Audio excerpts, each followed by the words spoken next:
किसी कवि ने क्या खूब लिखा था, कुछ बात है कि हस्ती मिटती नहीं हमारी, सदियों रहा है दुश्मन दौरे जहां हमारा। यूनान मिस्र रोमा जब मिट गए जहां से, लेकिन अभी है बाकी नामो निशा हमारा। नमस्कार साथियों, मैं आपका दोस्त आनंद राय। आज हम बात करेंगे इस पुण्य भूमि के बारे में, जिसे हम अपनी माँ, अपनी जननी, अपनी जन्मभूमि, जननी जन्मभूमि स्वर्गादपि गरीयसी, इस मंत्र के साथ इस देश में हम निवास करते हैं। हम एक ऐसे देश में निवास करते हैं जहां के लोग वसुधैव कुटुंबकम, सर्वे भवन्तु सुखिनः, सर्वे सन्तु निरामया और अतिथि देवो भव, ऐसे मंत्रों के साथ, ऐसे लक्ष्य के साथ, ऐसी परिकल्पना के साथ अपना जीवन यापन करते हैं। इस देश के लोग सदियों से संपूर्ण ब्रह्मांड की कुशलता की कामना करते हैं। आज हम उसके विषय में कुछ बातें करेंगे। हमने पढ़ा है कि हजारों वर्षों की गुलामी के बाद हमारा देश जब स्वाधीन हुआ, उसके बाद जिस तरीके से स्वाधीन भारत में हम रह रहे हैं, इतिहास के पन्नों में बहुत कुछ ऐसा बताया गया और बहुत कुछ ऐसा बताया जो जाना चाहिए था उसे छिपाया गया। मैं उसके ऊपर आज चर्चा नहीं करना चाहता।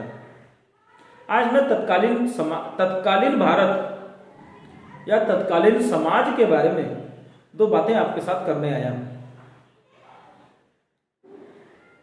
आज हमने देखा कि जब से इस देश में एक परिवार की सरकार बदलने के बाद, जब से एक राष्ट्रवादी सरकार का गठन हुआ है, तब से कुछ लोग एक पार्टी या कहें एक व्यक्ति के खिलाफ बोलते बोलते इतने उग्र हो जाते हैं कि वो कब इस देश के खिलाफ बोल जाते हैं, कब इस देश का विरोध कर जाते हैं, उन्हें खुद को समझ नहीं आता है। साथियों, हमने समय समय पर देखा है जेएनयू में भारत तेरे टुकड़े होंगे इंशाअल्लाह इंशाअल्लाह के नारे लगाने वाले उन देशद्रोहियों को खिलाफ जब सरकार कार्रवाई करती है तो बड़े बड़े नेता, बड़े बड़े फिल्म स्टार वहां चले जाते हैं। राहुल गांधी हो, सीताराम येचुरी हो, प्रकाश करात हो, अरविंद केजरीवाल हो या दीपिका पादुकोण हो, ये सारे लोग जाके उनके साथ खड़े हो जाते हैं। जब भी कोई ये राष्ट्रवादी सरकार इस देश के हित के लिए कोई काम करने लगती है तो बड़े बड़े डायरेक्टर्स, बड़े बड़े एक्टर्स अपना अवार्ड वापसी करने लगते हैं। उन्हें उनके कला के क्षेत्र में जिन अवार्डों को दिया गया है, उन्हें जिस पुरस्कारों से पुरस्कृत किया गया है, या कहें पिछली सरकारों में चाटुकारिता के कारण उन्हें जो पुरस्कार दिए गए हैं वो सारे बाहर निकल के लौटाने लगते हैं। वो समाज में एक ऐसा दृश्य बनाना चाहते हैं, समाज में एक ऐसी छवि सरकार की लाना चाहते हैं कि ये सरकार इस देश में अब रहने की स्थिति छोड़ना नहीं चाहती और सहिष्णुता देश में फैलने लगती है। लोगों को डर लगने लगता है। आमिर खान हो या नसीरुद्दीन शाह हो, उनको इस देश में डर लगने लगता है। उनको चिंता सताने लगती है कि इस देश में किस तरीके से हमारा परिवार, हमारे बच्चे रहेंगे। क्या हमारा परिवार इस देश में नहीं रहता? क्या हमारे आपके बच्चे इस देश में नहीं रहते? परंतु ये डर सिर्फ उन्हें ही क्यों सताता है? नसीरुद्दीन शाह हो, आमिर खान हो, या फिर कहें कि बॉलीवुड का एक बहुत बड़ा एक गैंग, मैं उन्हें अब किसी कलाकार के रूप में नहीं रखता, मैं उसे एक गैंग के रूप में मानता हूं। एक टुकड़े टुकड़े गैंग जिसे कहा जा सकता है, वो किस तरीके से देश के खिलाफ एक षड्यंत्र रचने को तैयार हो जाती है। ठीक उसी प्रकार कभी वो चाइना के समर्थन में खड़े हो जाते हैं, कभी वो पाकिस्तान के समर्थन में खड़े हो जाते हैं, कभी भारत की सेना के विरोध में खड़े हो जाते हैं। उसके पीछे सिर्फ एक कारण है, घूम फिर के सारा मुद्दा सिर्फ एक स्थान पर केंद्रित होता है कि किस प्रकार इस राष्ट्रवादी सरकार को भारत से खत्म कर दिया जाए, या कहें कि किस प्रकार इस देश में जो नौजवानों के अंदर राष्ट्रीयता की भावना का लौ जलना शुरू हुआ, उस लौ को किस प्रकार बुझा दिया जाए, उस लौ को किस प्रकार बंद कर दिया जाए, उसके लिए ये सारा षड्यंत्र किया जा रहा है। अभी एक ताजा खबर आपने सुना होगा, आरजेडी के नेता अब्दुल बारी सिद्दीकी अपने भाषण में कह रहे थे कि मेरे बेटे और बेटी को मैंने कहा है कि अगर विदेश में तुमको नागरिकता मिल जाए तो वहीं रह जाओ, क्योंकि ये देश अब रहने योग्य नहीं रह गया। मैं इस वीडियो के माध्यम से आप सबसे के सामने एक प्रश्न रखना चाहता हूं, अगर ये देश रहने योग्य नहीं रह गया तो फिर आप लोग क्यों यहां रहना चाहते हैं?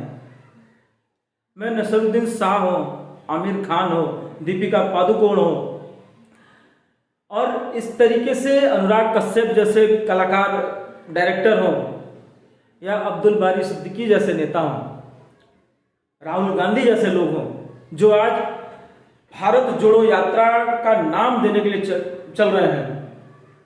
उनके नजर में आज भारत खंड खंड बिखरा हुआ, चारों तरफ से लोग लूट खसोट मचाकर रखे हुए हैं। अगर ये स्थिति बनी हुई है तो आप इस देश में क्यों रहना चाह रहे हैं?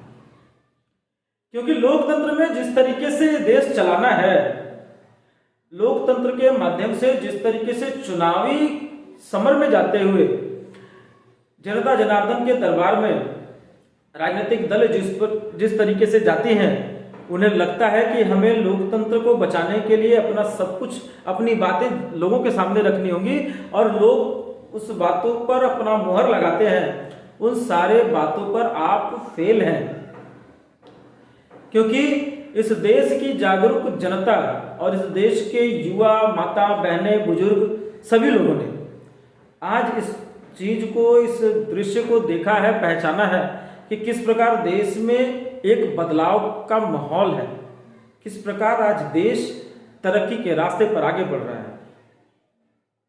ये सारा षड्यंत्र देश को तरक्की के रास्ते से भटकाने के लिए है। ये सारा षड्यंत्र इस देश को आगे किस तरह न बढ़ने दिया जाए, देश को फिर किस तरह पीछे ढकेल दिया जाए, देश फिर किस तरह से गुलामी की जंजीरों में जकड़ दी जाए, इस सारा षड्यंत्र के पीछे आज की सारी ये विरोधी दल, सारे ये टुकड़े टुकड़े गैंग, ये सब कुछ आपके बीच किसी न किसी बहाने से आते हैं। साथियों, आप सबके समक्ष इस प्रश्न को छोड़ते हुए आज मैं अपनी बातों को यहीं समाप्त करूंगा कि क्या आपको भी लगता है कि इस देश का माहौल अब रहने योग्य नहीं रह गया? क्या आपको भी लगता है कि गली गली में, हर शहर में खून की नदियां बह रही हैं? क्या आपको भी ऐसा लगता है कि इस देश में हिंदू और मुस्लिम के नाम पर रोज दंगे हो रहे हैं? क्या आपको भी ऐसा लगता है कि इस देश में एक भाई दूसरे भाई से, हिंदू और मुसलमान के रूप में भेदभाव करता है? क्या आपको भी ऐसा लगता है इस देश में जो सरकार चल रही है वो इंसानियत का खून पीने वाली सरकार है? अगर ऐसा लगता है साथियों, तो आप निसंदेह इस सरकार को बदल दें, क्योंकि हमारे लिए ये हमारी जननी जन्मभूमि है।